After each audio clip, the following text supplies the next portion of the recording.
3주 전에 갈라디아서 3장을 중심으로 이신칭의 복음을 전한 적이 있습니다. 아브라함이 하나님을 믿음에 하나님께서 그것을 의로 여겨주셨다라고 성경은 말씀하고 있습니다.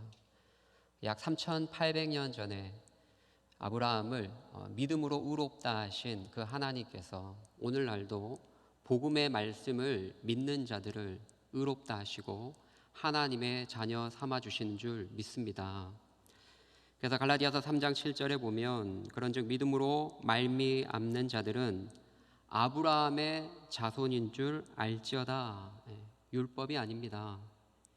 율법이 아니라 오직 믿음으로 의롭다 하심을 얻고 우리가 하나님의 자녀가 되고 상속자가 되고 약속의 유업을 잇는다라는 것이죠. 그 보증으로 또 성령을 주셨다라고 이렇게 갈라디아서 3장은 말씀하고 있습니다. 여러분, 율법은 우리를 구원하지 못하죠. 그러나 역할은 합니다. 율법은 우리에게 와서 우리의 죄를 깨닫게 하고 그리스도께 인도하는 초등교사와 같은 역할은 합니다. 그러나 우리를 의롭게 만들지는 못합니다. 이것이 율법의 한계입니다. 오직 믿음의 대상이신 그리스도의 공로로 말미암아 우리를 의롭게 하는 것이죠. 이것이 갈라디아서 3장의 핵심적인 내용입니다. 그리고 오늘 본문에 이어서 4장 1절에 뭐라고 말씀하십니까? 내가 또 말하노니라고 이야기합니다. 여기서 내가 또 말한다라는 것은 3장과는 전혀 다른 어떤 새로운 내용을 말하겠다라는 그런 뜻이 아닙니다. 여기서 내가 또 말한다라는 것은 3장의 내용을 다시 한번 부연 설명하겠다, 그런 의미를 담고 있습니다. 3장에서 말씀한 이 복음의 내용을 다시 한번 설명하기 위해서 비유를 들고 있는데요. 어떤 비유를 들고 있습니까? 바로 상속자의 비유를 들고 있습니다. 유업을 받을 자, 곧 상속자의 비유를 들고 있는데요. 로마 시대 당시 상속자는 아들입니다. 친아들도 되고요, 때로는 양아들도 됩니다. 아무튼 자녀이어야 합니다. 유업을 이을 자는 나중에 집안의 모든 것을 가지게 됩니다. 아버지의 것이 그의 것입니다.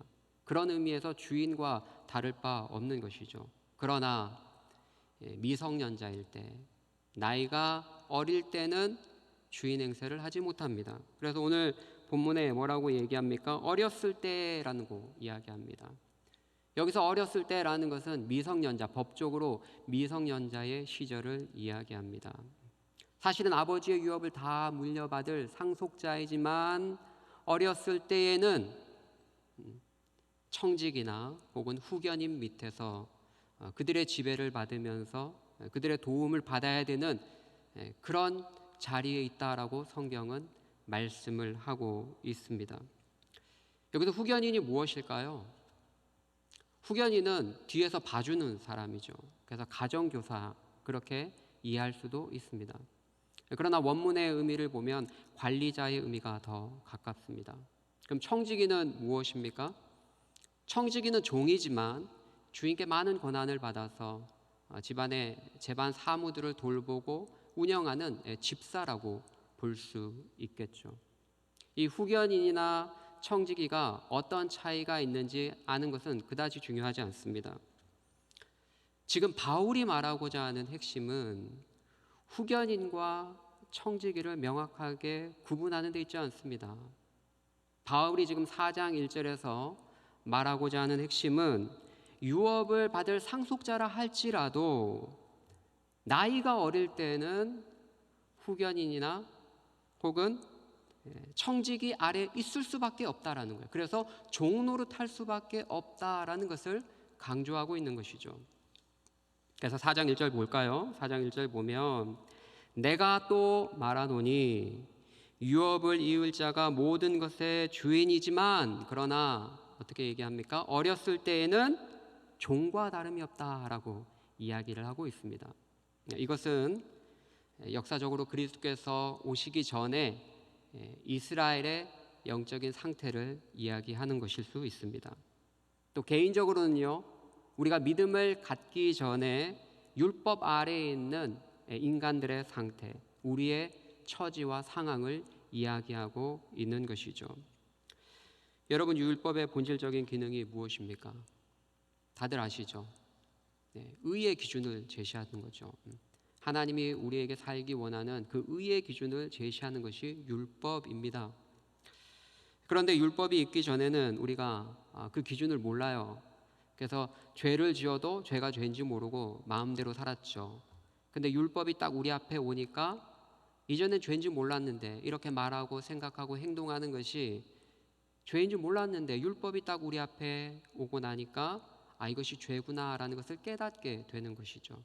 그래서 율법은 사실 우리를 살리는 생명의 율법이지만 우리가 연약하기 때문에 우리의 죄를 드러내는 역할을 합니다. 여러분, 간혹 중국집 가서 짜장면을 드실 때 입 주변에 뭔가 묻을 때가 있지 않습니까? 그것도 모르고 드실 때가 있죠. 또 간혹 양복 같은데 이렇게 카라가 올라왔는데도 모르고 이렇게 걸어 다니는 분들도 있습니다. 저도 몇 번 누군가 제 거를 내려준 적이 있는데요. 거울을 보지 않으면 모릅니다.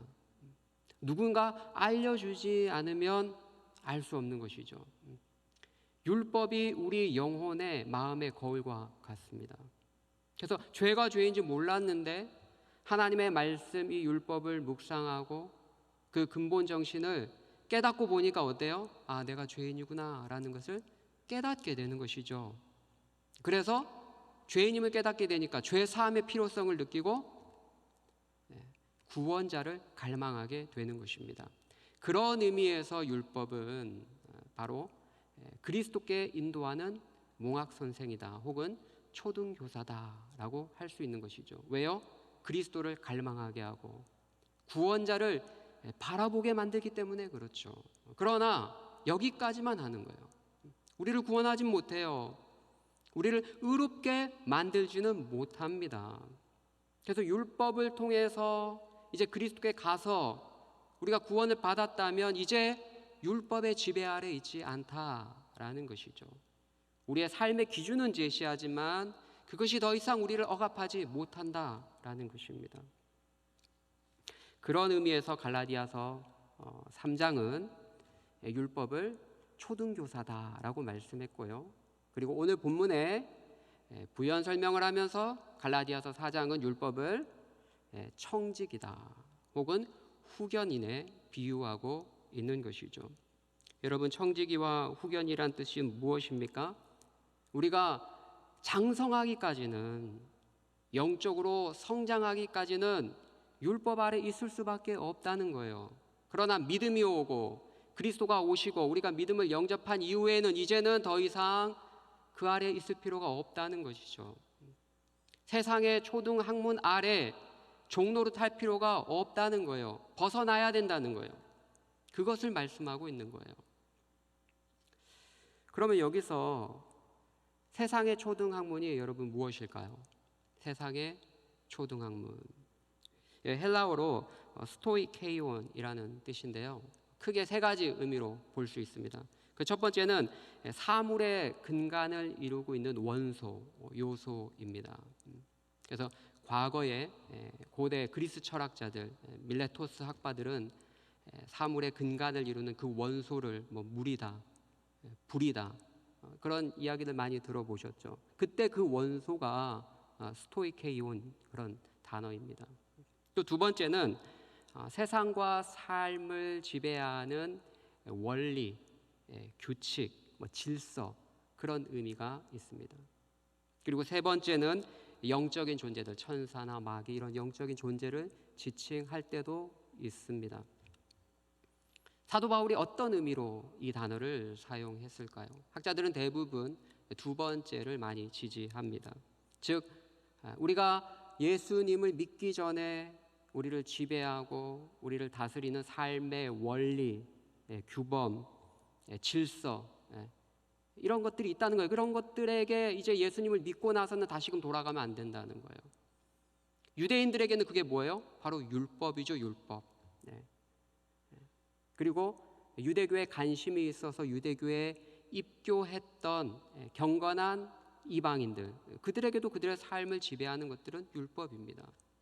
그리고 좀 더 확장하면 이방인들에게는 그들의 삶을 지배하는 삶의 철학들, 어떤 미신적인 생각, 이렇게까지도 확장해서 생각해 볼 수 있습니다.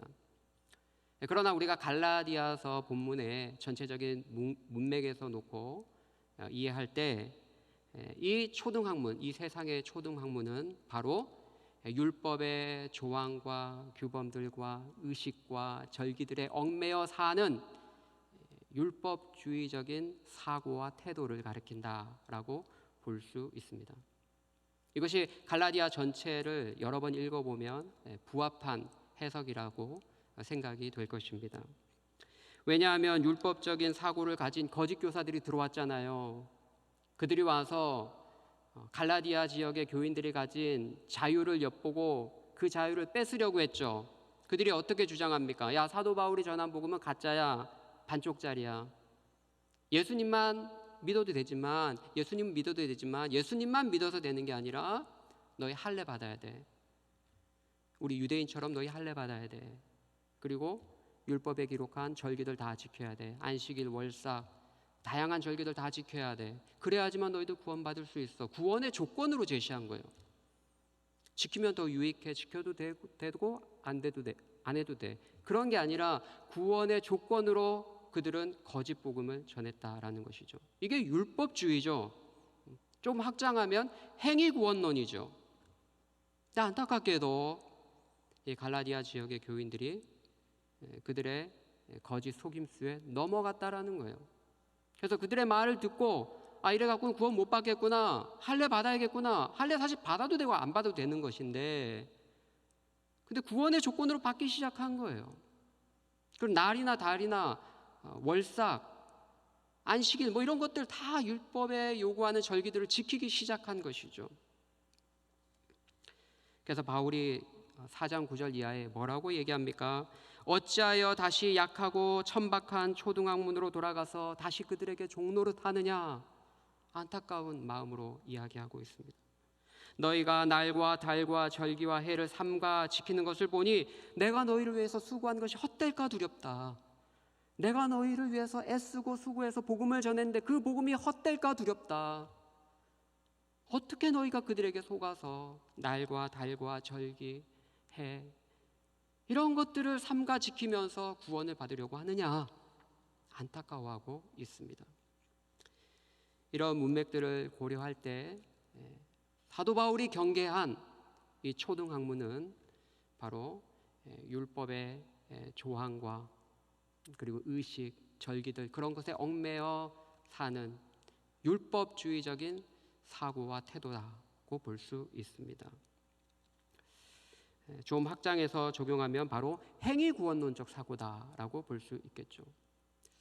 여러분 1세기 당시에 유대인들만 이런 율법주의에 갇혀 있었겠습니까? 아닙니다. 조금 더 넓게 생각하면 사실은 세상의 모든 사람들, 세상의 모든 종교인들은 이 율법주의, 그러니까 행위구원론에 갇혀 있습니다. 세상의 모든 종교는 근본적으로 자력구원입니다. 자신의 힘으로 자기 안에서 구원의 길을 발견하려고 합니다. 자기 편에서 뭔가 희생을 하고 고행을 하고 노력을 해서 업적을 쌓아서 구원에 이르려고 하는 것이죠. 세상 모든 종교의 구원론에는 그것이 근간이 딸려 있습니다. 행위 구원론적인 조건이 없는 종교는 하나도 없어요. 다 있습니다. 인간 편에서 인간의 힘으로 하려고 하는 거예요. 여러분 그러나 성경은 무엇이라고 말씀합니까? 성경은 뭐라고 가르쳐요? 너희는 안 된다. 너희는 날 때부터 죄인이다. 모때에서부터 죄악 중에 너희는 출생했다. 하나님이 인생들을 이렇게 보니까 인간이 생각하고 계획하는 것이 어릴 때부터 항상 악하다는 것을 아셨습니다. 그래서 뭐라고 결론을 내리십니까? 의인 없나니 하나도 없다.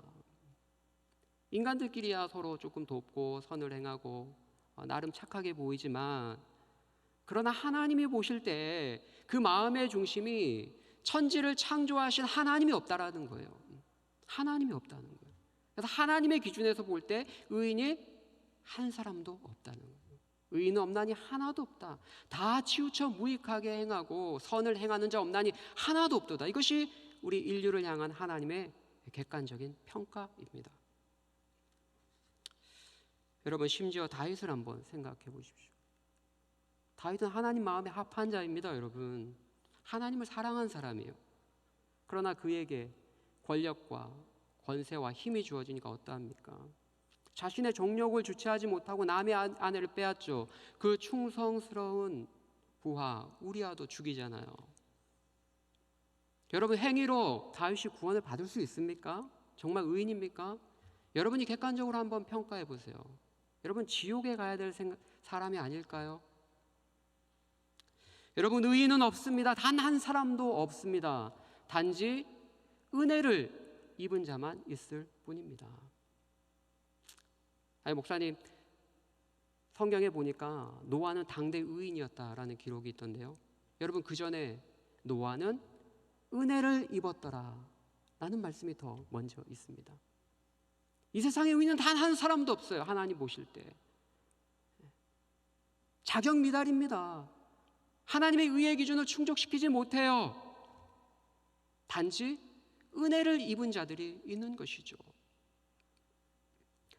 결론적으로 말씀드리면 우리는 죄인이에요. 우리 스스로는 하나님께 도달할 수 없어요. 구원에 이를 수 없어요. 우리 안에서 우리 힘으로 안 돼요. 그래서 하나님의 행하신 방법이 무엇입니까? 우리 밖에서 초월자가 우리에게 구원의 손길을 내밀어 주신 것이죠.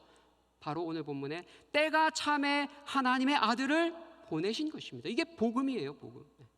우리가 안 되니까, 못하니까 하나님이 우리를 긍휼히 여기사 사랑하사 그 아들을 보내신 거예요. 때가 참에 보내신 것이죠. 여기서 때가 찼다라는 것은, 여기서 때라는 것은 카이로스라는 단어가 사용되었습니다.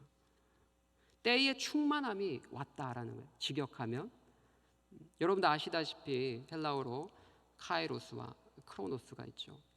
크로노스는 물리적인 시간입니다. 우리가 읽는 시간이죠. 근데 카이로스는 철학적 의미가 담겨 있어요. 특별한 의미가 부여된 시간입니다. 무언가 위대한 일이 시작되고 성취되고 열매를 맺을 수 있는 기회의 시간이에요. 그런 의미에서 이 카이로스라는 단어, 이 시간은 기회라는 말로도 번역이 됩니다. 즉, 감추었던 하나님의 위대한 구원의 계획이 그분의 기쁘신 경륜에 따라서 드러날 때가 되었다라는 거예요. 마치 땅속에 감추었던 그 씨앗이 봄이 되면 때가 참에 밖으로 싹이 트는 것처럼 그렇게 감추어졌던 복음, 그 비밀이 밖으로 드러나고 확연하게 세상 가운데 드러날 때가 가까이 왔다는 것이죠. 하나님의 때에 그렇다는 거예요. 또 인간적인 측면에서 보면 역사적으로 복음이 온 세상 가운데 널리 퍼질 수 있는 그런 기회가 무르익었다, 그렇게 볼 수도 있습니다. 구체적으로 말씀드리면 이제 로마가 지중해 연안으로 많은 나라를 점령하지 않았습니까? 그래서 로마가 각 도시들마다 도로들을 잘 연결해 놨어요. 그 잘 발달된 도로망이 바울이 선교하는데 엄청나게 유익했죠. 또한 로마 제국의 공통된 언어. 여러분, 가는 곳마다 언어가 다르면 어때요? 그 언어 익히느라고 세월 다 보내죠. 근데 다행스럽게도 코인의 헬라어가 대부분 통용이 되었습니다. 오늘날의 영어처럼. 그러니까 얼마나 복음을 전하기 쉽습니까? 또 비교적 잘 정교하게 발달된 법체계, 또 그 법체계에 익숙한 로마의 행정관들, 관리들, 그들이 로마 시민권을 가지고 있던 바울이 안전하게 복음을 전할 수 있도록 도움이 된 거예요. 하나님이 이런 것까지 다 내다보셨다라는 것이죠. 그리고 더 중요한 것은 흩어진 유대인들이 많이 있었어요. 복음을 전하는 곳마다 디아스포라 유대인들이 많이 있었어요. 그래서 10명 이상 모인 곳에는 회당을 지어서 바울이 가면 숙식도 제공하고 그곳에서 일자리도 얻을 수 있고, 무엇보다 안식일이 되면 유대인들이 알아서 모이는 거예요. 유대인들만 있습니까, 여러분? 아니죠. 유대교에 관심을 갖고 유대교에 입교한 이방인들도 있었어요. 하나님을 경외하는 자들도 있었다는 것이죠. 그들에게 선지서와 토라의 글을 읽고 누가 이야기할 사람 있냐 하면 손 들고 하면 사도 바울이 가서 그리스도의 복음으로 연결시켜서 전하는 거예요. 근데 많은 사람들이 돌아오게 되는 거죠. 그러니까 흩어진 유대인들, 또 그들이 세웠던 회당이 바로 복음의 전초기지 역할을 했던 것이죠. 또 덧붙여 말씀드리자면 오랫동안 이방의 압제 아래 있던 유대인들이 구원자를 갈망하는 거예요. 하나님 나라의 도래를 기대하는 그런 영적 분위기가 팽배했다는 거예요. 이런 모든 종합적인 요소들이 어때요? 복음이 편만하게 세상 가운데 증거될 수 있는 적절한 시기였다는 거예요. 그래서 때가 참에 하나님이 그 아들을 이 땅 가운데 보내셨다라는 것이죠. 그럼 그 아들을 보내셔 어떤 위대한 일을 행하셨습니까? 오늘 본문에 보니까 먼저 여자에게 나게 하셨다라고 말씀합니다. 그 아들을 보내사 여자에게 나게 하셨다. 여자에게 나게 하셨다는 것은 육신의 몸을 입고 성육신 하셨다. 우리와 똑같은 사람의 모양을 입고 오셨다라는 것입니다. 인성을 취하셨다라는 그런 의미로 기본적으로 이해하시면 됩니다. 두 번째는 율법 아래 나게 하셨다라고 말합니다. 여러분, 예수님이 어떤 분이죠? 하나님이시요 하나님으로부터 나신 하나님, 하나님의 아들이에요. 사실 율법의 수여자입니다. 율법을 초월해 계신 분이에요.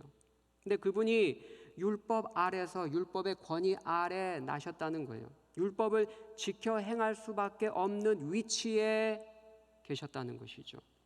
왜 그랬을까요? 그 이유가 무엇일까요?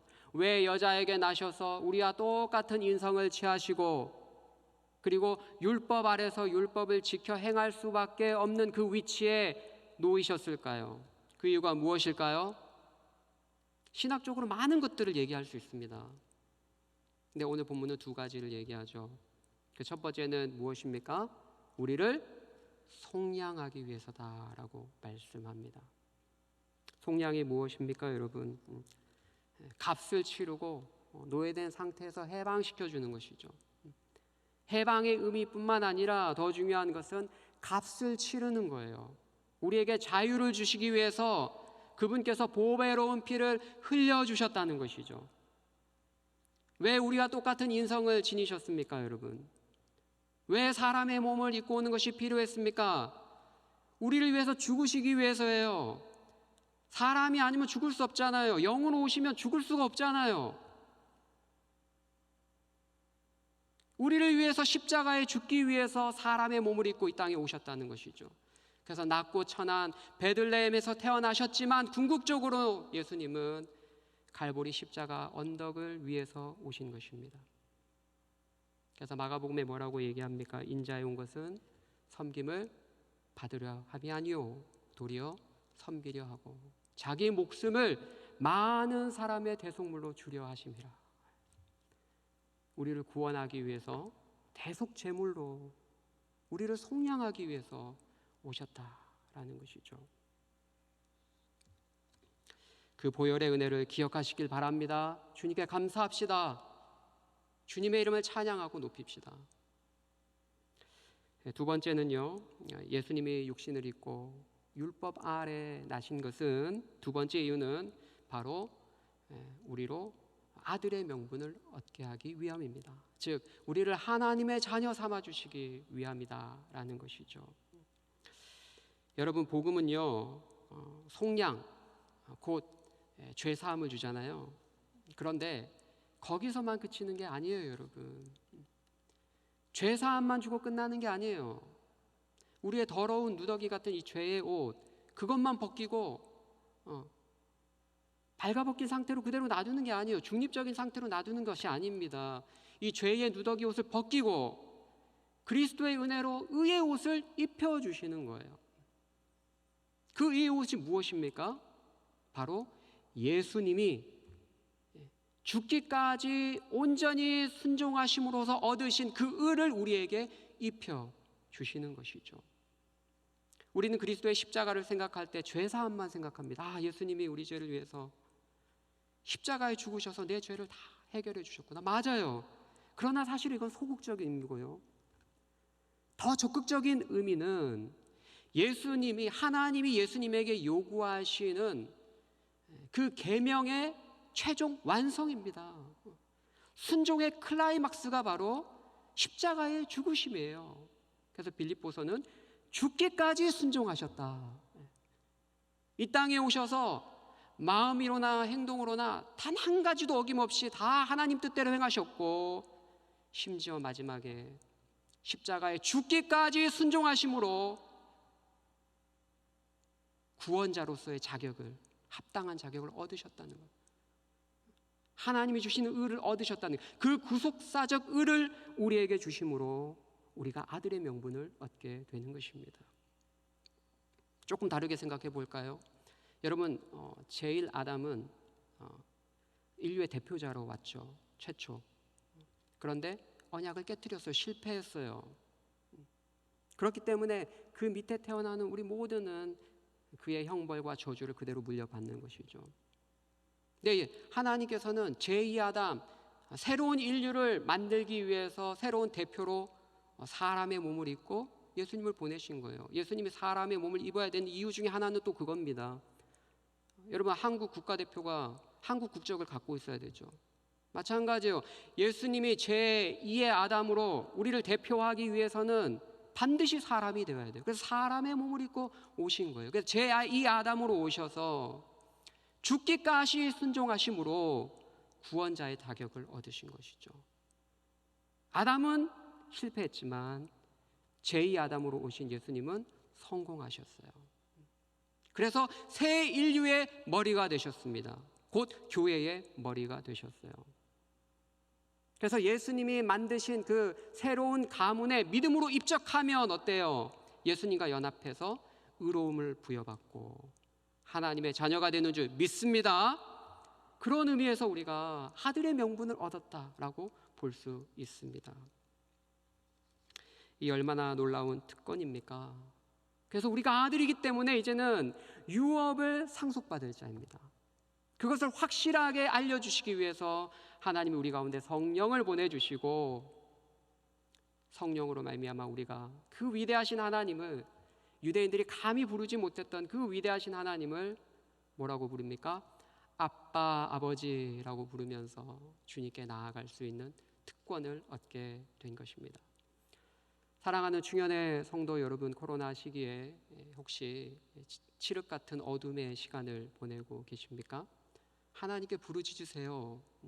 주여 주여도 좋지만 아버지 부르십시오. 위대하신 천지를 창조하신 하나님이 우리의 아버지가 되는 줄 믿습니다. 우리를 자녀처럼 긍휼히 돌보십니다. 우리를 선한 길로 인도하기를 원하세요. 우리의 특권입니다. 성령을 우리에게 보내주셔서 우리로 하여금 하나님을 아빠, 아버지라 부르짖게 하여 주시고 또 우리를 선한 길로 인도해 주시는 것이죠. 로마서 8장 본문과 오늘 본문이 사실 비슷합니다. 그래서 로마서 8장에도 이 내용이 그대로 나와 있어요. 그래서 하나님의 아들이 누구냐? 하나님의 영으로 인도함을 받는 자가 하나님의 아들이다 라고 정의하고 있습니다. 여러분, 이런 놀라운 은혜, 속량함을 받고 하나님의 자녀가 되었고 썩지 않는 약속의 유업을 얻고 또 하나님을 아빠, 아버지라 부를 수 있는 그 놀라운 축복이 어떻게 우리에게 주어졌습니까? 행위가 아니에요. 율법이 아닙니다.